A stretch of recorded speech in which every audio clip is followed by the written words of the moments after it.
I didn't know that HR was viewed by employees as a negative. When I was growing up in my dad's liquor store, I thought HR was there for the employees. That was the good division. I've had to also realize that one of the issues in the companies that I've run is I create entitlement because we don't hold people accountable enough to the work sometimes. We go a little bit too fantasy land, and I've definitely had to adjust towards the middle a little bit. Attention is the number one asset.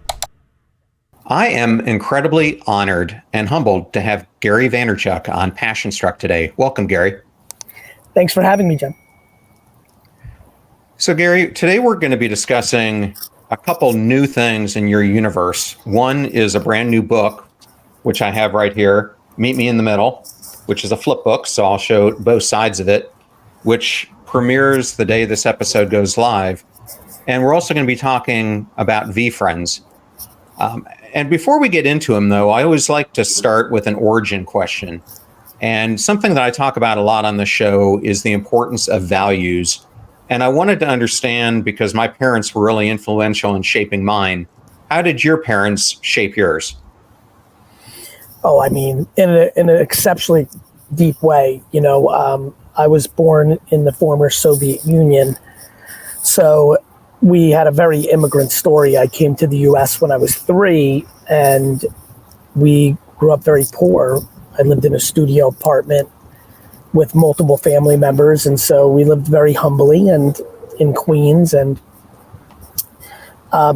you know, I have a all-world mother. She instilled very good attributes into me. Very much of what VeeFriends is about has a lot to do with her parenting style. And you know, I would argue that, you know, keeping your word and work ethic and being competitive comes from my father.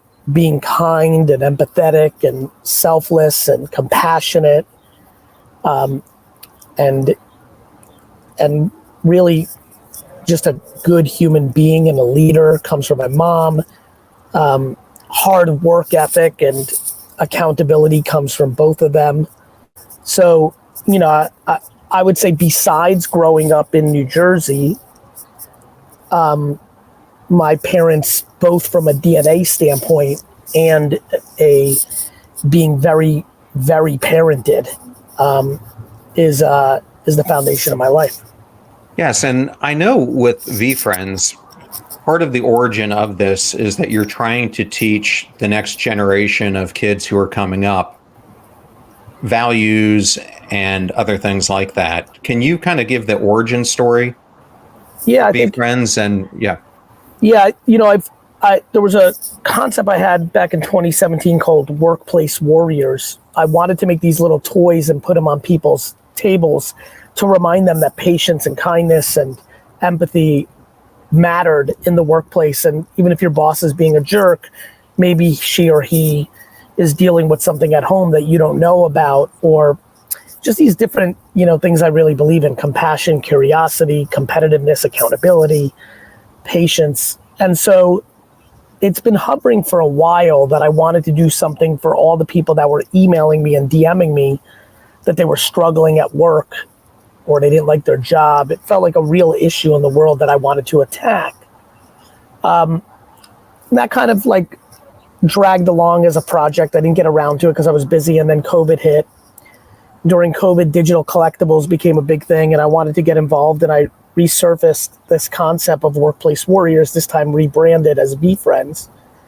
And I started drawing these characters and making them alliterations, and, you know, Alert Ape and Gratitude Gorilla and, you know, the Heart Trooper and all these different kind of, you know, Passionate Parrot and Gracious Grizzly and Dialed In Dog and Perfect Persian Cat and all these different characters I drew out. And, you know, I kind of launched them as digital collectibles, and now they come in stuffed animal, trading cards. I mean, I think a lot of people listening here, if they went to eBay right now on their laptop or phone and typed in VeeFriends, VEE Friends, they'd be shocked on how much of the Pokemon aspect of this IP is growing, very collectible.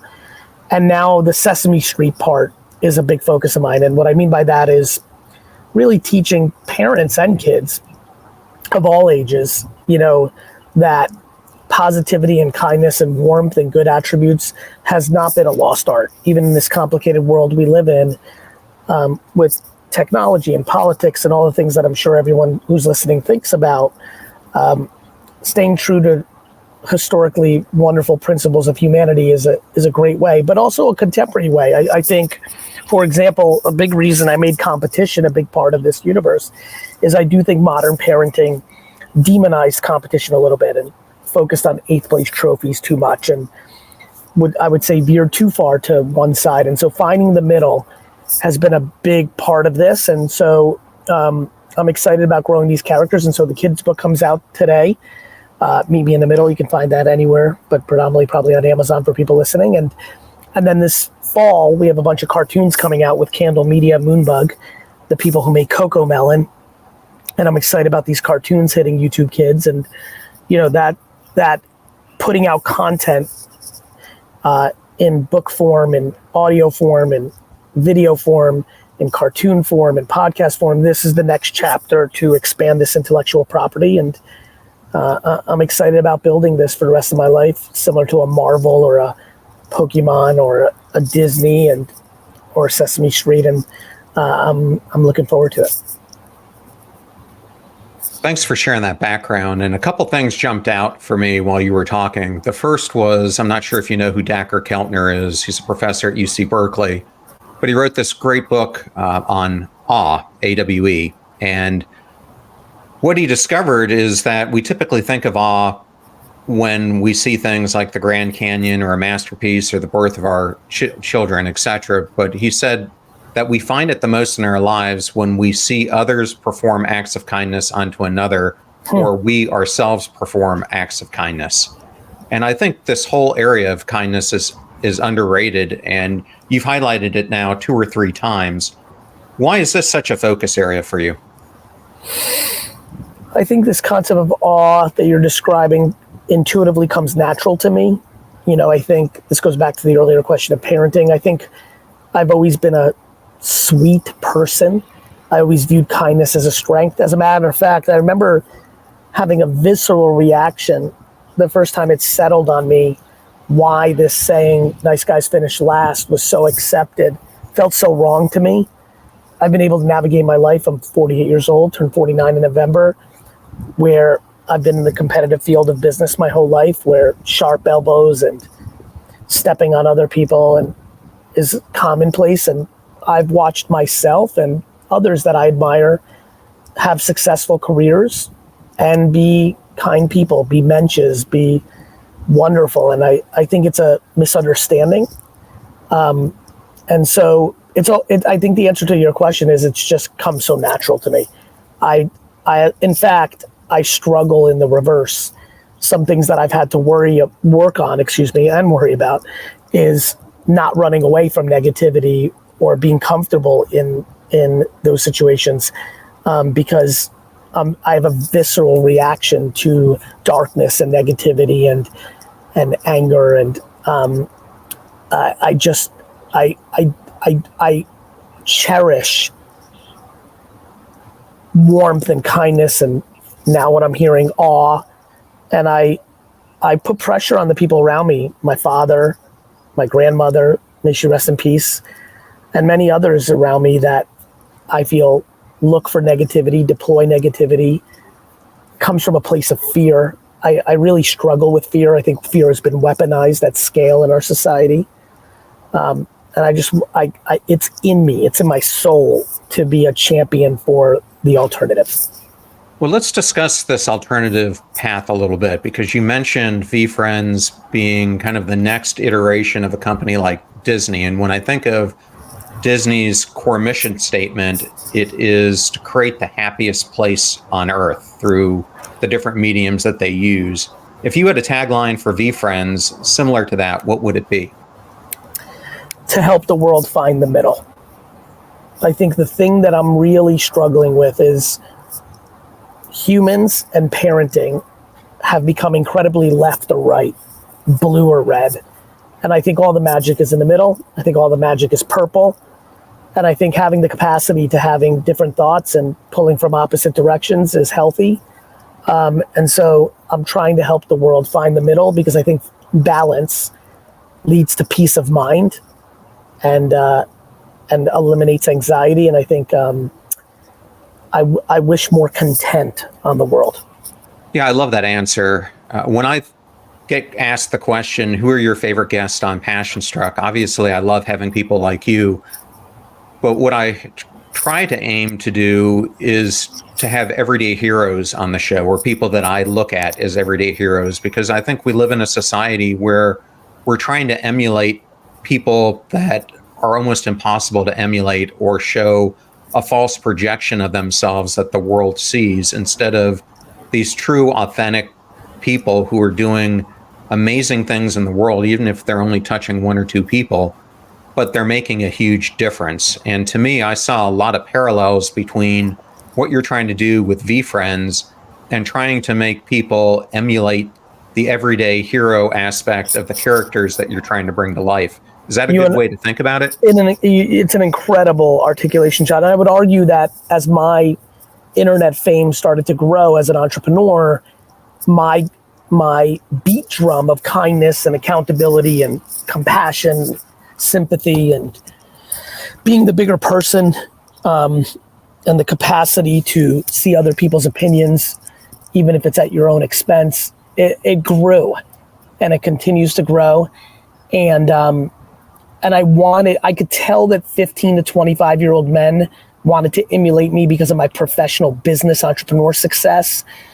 And it became more important for me to show them about my emotional intelligence and humanity and management style. And that really is a big part of where GaryVee is. That being said, I'm also very self-aware, meaning I curse a lot on stage and in my videos. I'm a Jersey boy, so I'm hyper. I'm competitive. There's definitely an edge to my communication style. It's aggressive. And I knew that meant that I wasn't going to be everyone's cup of tea. And I also knew that getting people when they were 16, 17, and 18 into thinking about some of these things that I was looking to champion, similar to what you just talked about, might be even too late, or later than I would like. And so the youth space became more and more attractive. I knew that patient panda and accountable ant and competitive clown, kind could do, and compassionate catfish might be able to reach certain people in a way that I couldn't, because they were more lovable and softer, calmer, potentially. And that I was going to get to people a little bit younger. This kid's book is going to teach the balance of being, patience is great, but overly patient could be indecisive and non-action oriented. And eagerness is amazing, but not if it's sloppy. And so I think you nailed it on the head. And not only do I see it that way, I also became passionate about reaching as many people as possible, which is really became the seed of why VeeFriends exists. No, I completely get it, because as I was going down my own strategy for creating Passion Struck, I could either go down the path of reaching one individual, which there's only so many people I could touch, or I could try to start reaching people at scale to really show them that their lives matter, and that you were put here for a reason if you exploit the unique gifts that you've been given. So I completely hear where you're coming from. Yeah, I think for both you and I, and this probably resonates with thousands that are listening right now, you can't even help it. You just feel like, when I hear people want to serve, whether they're a religious leader or a politician with good intent, or even ones that just want to be a parent to 3 people, like you can't even really articulate it. Like, I always use this analogy, John, this might make sense to you. I feel like I'm a bug that's just going directly into that light that's going to zap me, but I can't help it. Like, I'm too attracted to the light. Even though I even might know that I'm about to get zapped, I can't stop it.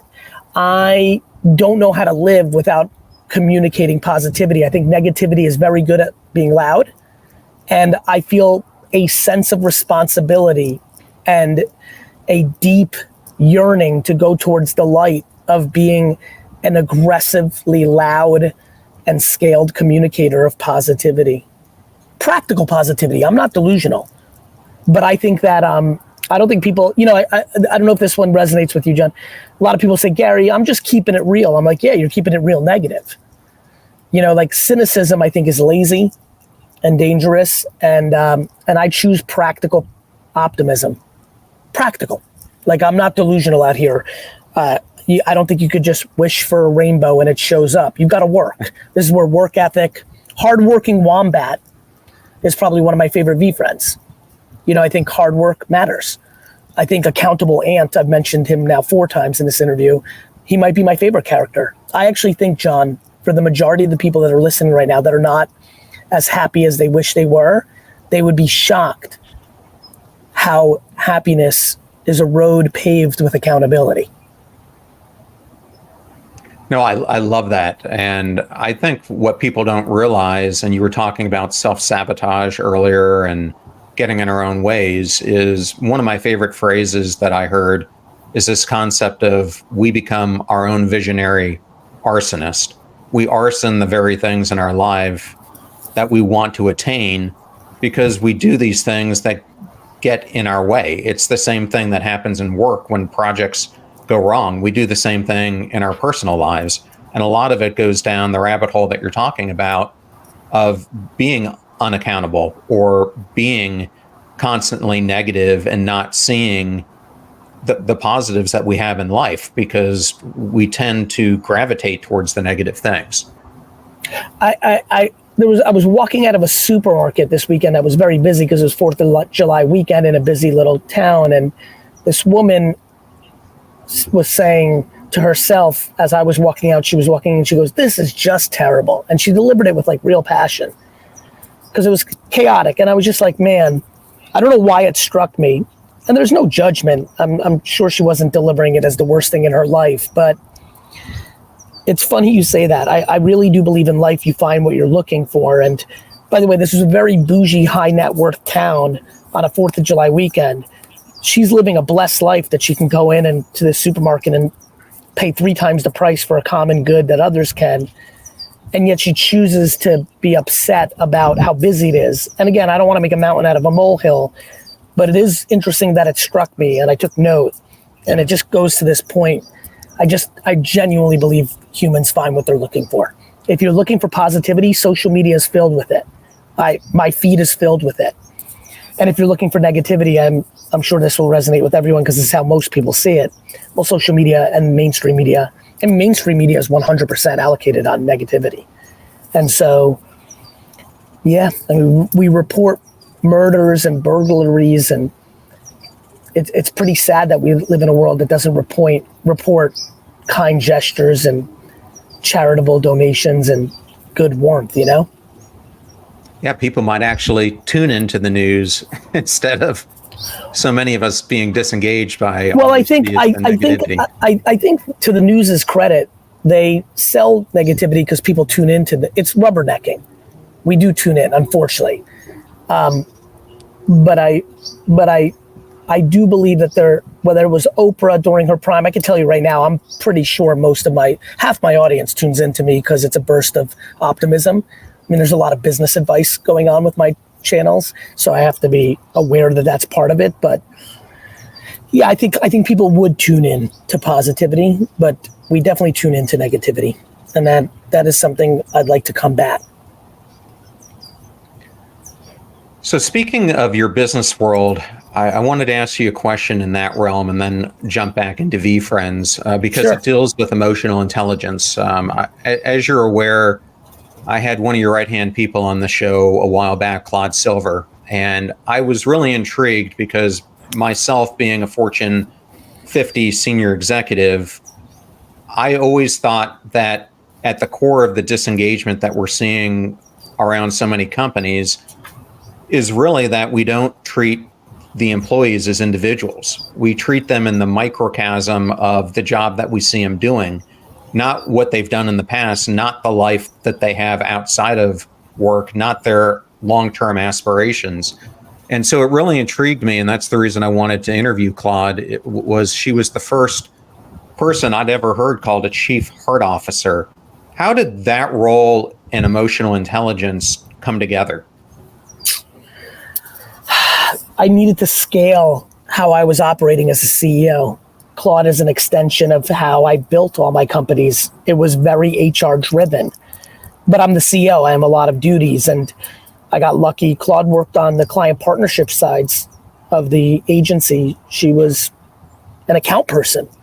But I just saw the light inside of her, that humanity, who she is. And it really became obvious to me that there was a bigger purpose and a bigger role. But I knew that it wasn't HR. I learned enough about corporate and knew that marketing and positioning and communications mattered. And I just knew that I couldn't make her the head of HR. So I came up with a different title. And I thought that we needed a separate role that was a partner and the boss of HR, that came from a humanity lens, not a financial P&L lens. And it worked, because gentlemen like yourself, being captivated by that title, what does that mean? It makes people think, and I think that's an important thing to do. Curiosity, thinking, processing. The world moves in positive and negative directions based on people processing and looking at things from different angles and then communicating it at scale.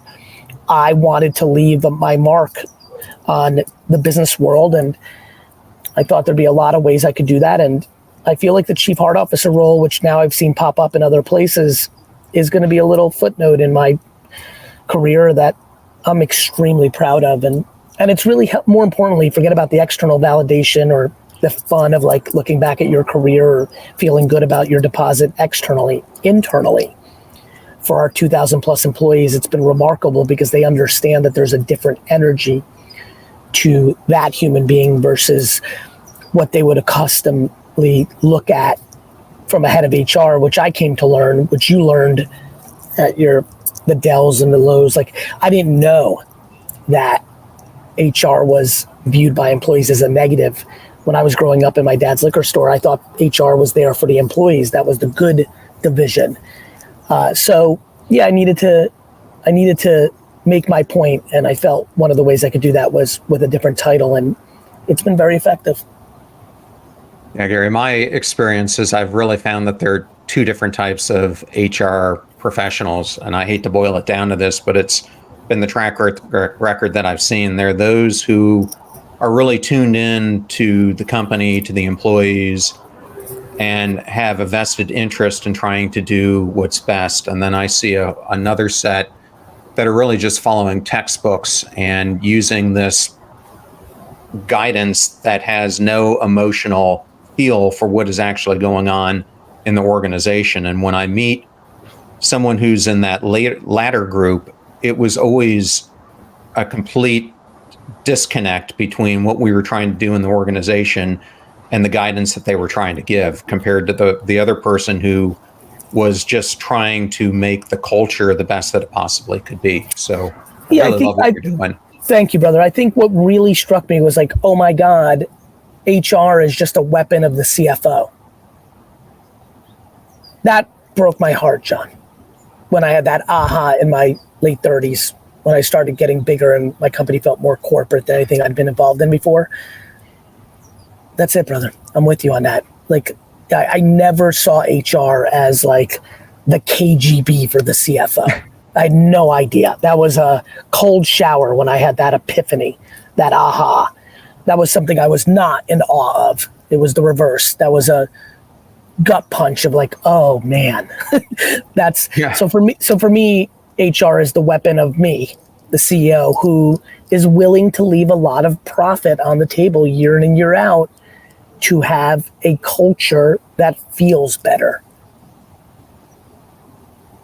No, I completely agree with you. And I hate when HR gets weaponized, but it's one of the easiest things to do if you want to cut your EBITDA. So I understand why it happens, but I understand too. And look, I'll be honest with you. Let me share with everybody here the other side of the pillow. My issue has not been a negative workplace.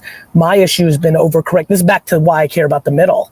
I've had to also realize that one of the issues in the companies that I've run is I create entitlement because we don't hold people accountable enough to the work sometimes.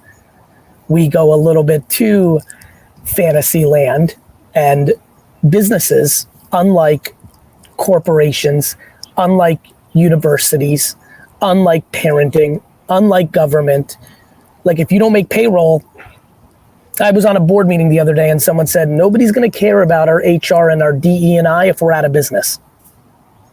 And it was well said. She was making a very valid point.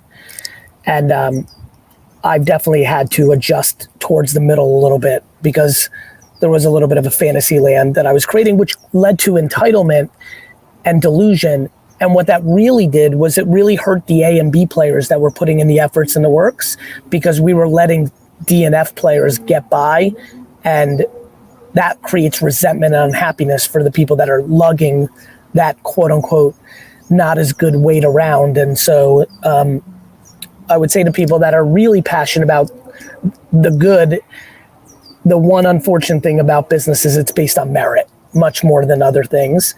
It's the best thing, but it's also the not as fun if you want to like live in a little bit of like a Nirvana fantasy world. And you know, and I think that chapter in my 40s really helped me reconcile, and I think has a lot to do with this meet me in the middle. Like, I love patience. I'm obsessed with it, John. But a lot of people, you know, hide behind, actually, you know what word, and I'm curious if this, I'm sorry to go on a tangent, everybody's listening, but I'm jamming now here. Perfectionism always fascinated me. I feel like people weaponize the word perfect. I'm a perfectionist. No, you're not. You're insecure, and you're using a fancy title of perfectionism to not do, to not put out into the world, to not be judged or based on merit. So these are the things I think about when trying to figure out the middle. Well, I want to talk a little bit about patience, because I remember when I first started listening to you maybe 8-9 years ago. It's been a long time. At first, you weren't really using the word patient. And then something switched maybe 5 or 6 years ago, and all of a sudden you were doubling down on it. What caused the change? I talked about it earlier. Once I realized that I was getting quote unquote famous, I was like, wait a minute. I need to really show all these kids the good stuff. I'm showing everyone the tactics. As you know, John, if you've been following for 9 years, there was 2 things that I focused on, especially given post the 2009, 2008 financial crisis. One was work ethic, was a viable energy that could help you if you were in a pickle. And 2 was tactics, like social media, do this, do that. And I realized a lot of people weren't doing it.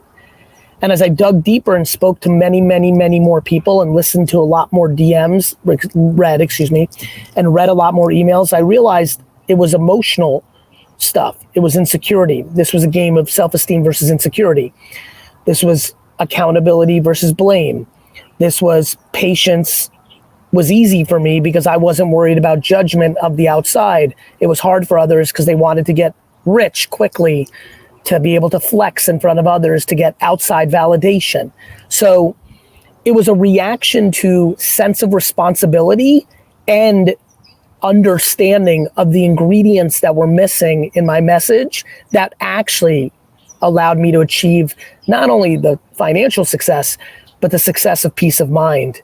And so it captivated me, and it really encouraged me, and I got excited about and invigorated about communicating soft skills and emotional intelligence as much as I was talking about tactical marketing and business intelligence.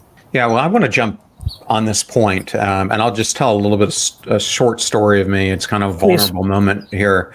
When I was at Lowe's, Lord knows why they did this, but they brought in Korn Ferry to analyze our executive team so that Korn Ferry could do executive searches and redo our org charts. All that aside, they brought in this team who were psychologists. And I remember I had been picked as one of these people in the high achiever, must promote type of section. So I go into my final meeting with the person who's the lead evaluator, and she said, John, you've had this brilliant career, but in the words of Marshall Goldsmith, what got you here isn't going to get you to where you need to go. I have to tell you, Gary, I was like totally ticked off at her, because I'm like, what the hell are you talking about? But what she was really talking about was the more senior I was getting, the more emotional intelligence was going to be a superpower that I needed to grow into that I didn't have. And I look back at my life, and when I think about the Naval Academy and my time in the service, I was taught a lot of things about leadership, but I wasn't really groomed in emotional intelligence. And I think now in the social world that our kids are growing up in, it can become an even greater gap. So how do you hope to close that gap with VeeFriends? Because I think this is one of the core things you're trying to do with these characters.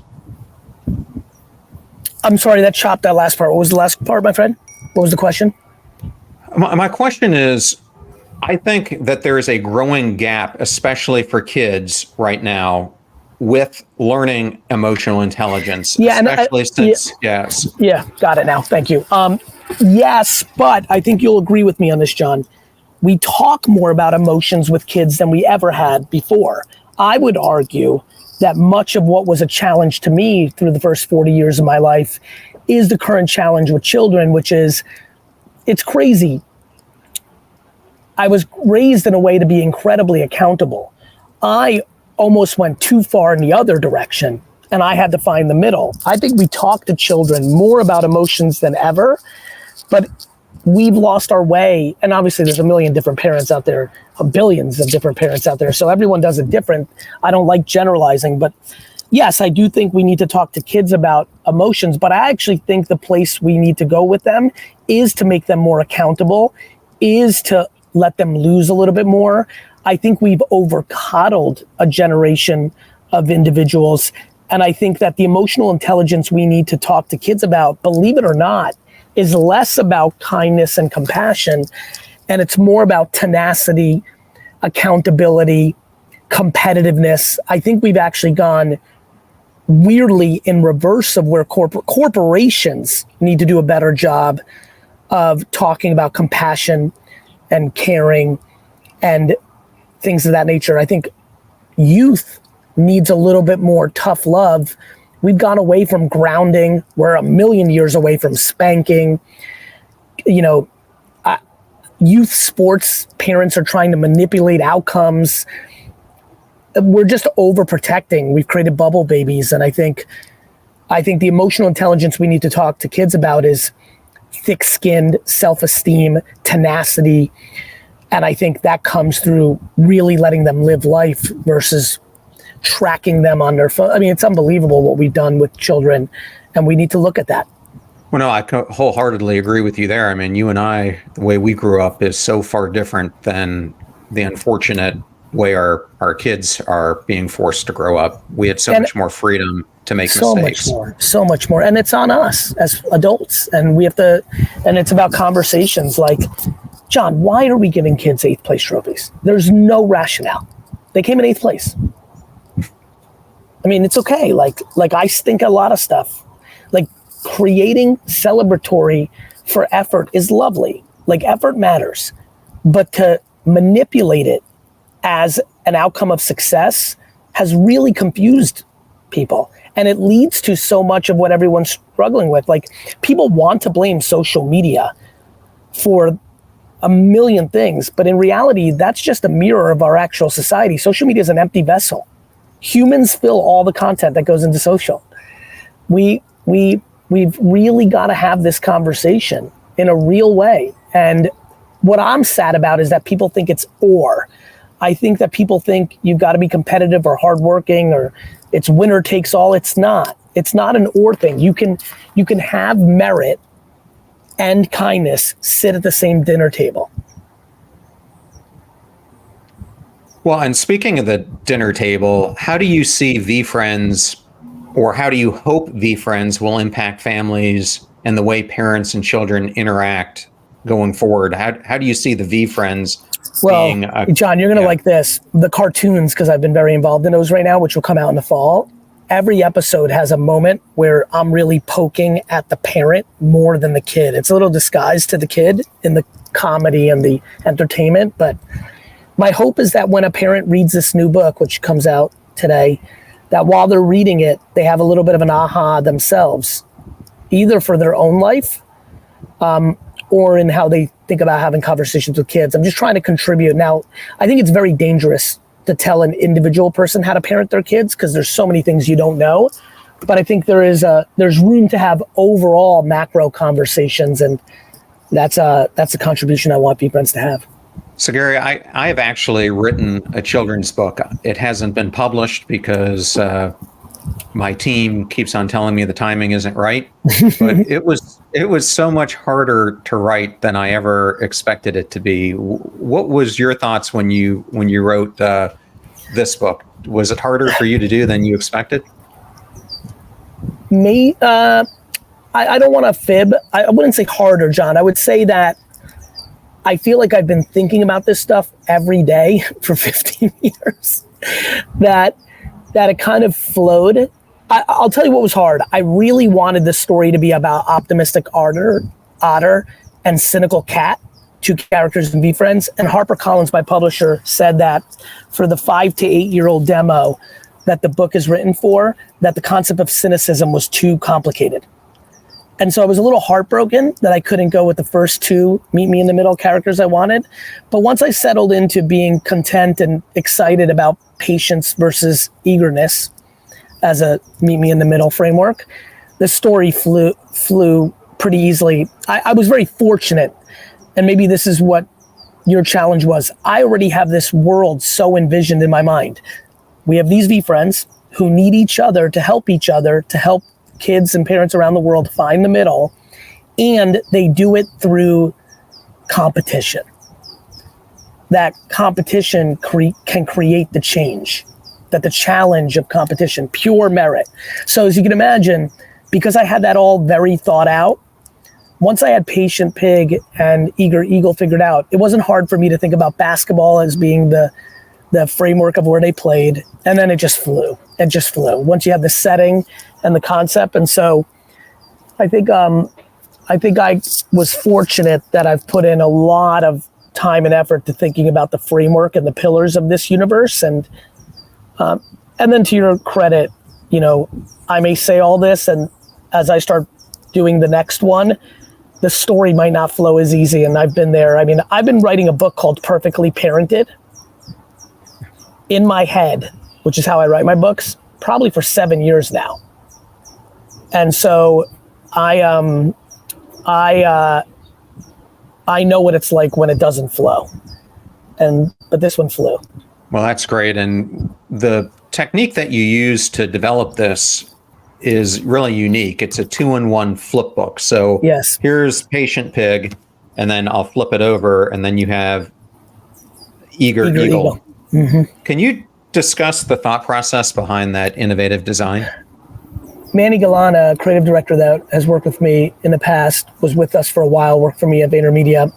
I don't recall if it was his wife or someone in his world had mentioned this concept when he was talking about what I was trying to accomplish. And the second he showed it to me, I was like, yes, this is it. And so the publisher was on board. It's a format that has been infrequently used over the last 15, 20 years, but fits perfectly for what I'm trying to say, which is find balance, find the middle, and let your friends and your circles help you, and you can help them round out or find the middle on their shortcomings.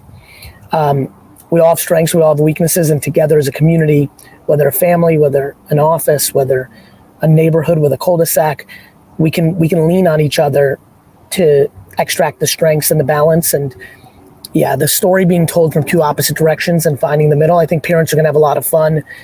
We've been able to send out the book to some people, and the kids seem to love it, especially when a parent reads one side one night, and the other side another night, and the third night from both sides. So, I'm excited about it. I'm really curious to see how it lands.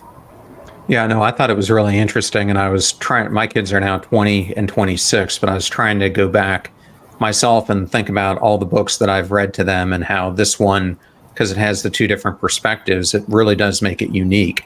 In fact, you could have one parent read one section, the other do the other, and then have them swap. That's cool. Yeah, I hadn't thought about that. That's really neat. Thank you. I will definitely put that into the ether. Yeah, and from the education standpoint, how do you see educators using the book? Do you see it being the same way as parents? Yeah, I mean, I think, That's a great question. I mean, obviously I've thought a lot about kindergarten, first grade preschoolers, reading it in classroom environments. Yeah, I think so. I think a teacher has the advantage of not being the actual parent of that child, which in some instances, especially as people get older, gives them the latitude to actually land a message that maybe a parent otherwise couldn't. So, I think a different voice. I've thought a lot about grandparents reading this and it really landing, and I think teachers fall into that territory of like someone that has care for a child but that isn't their child, and sometimes that's the voice needed in a certain circumstance.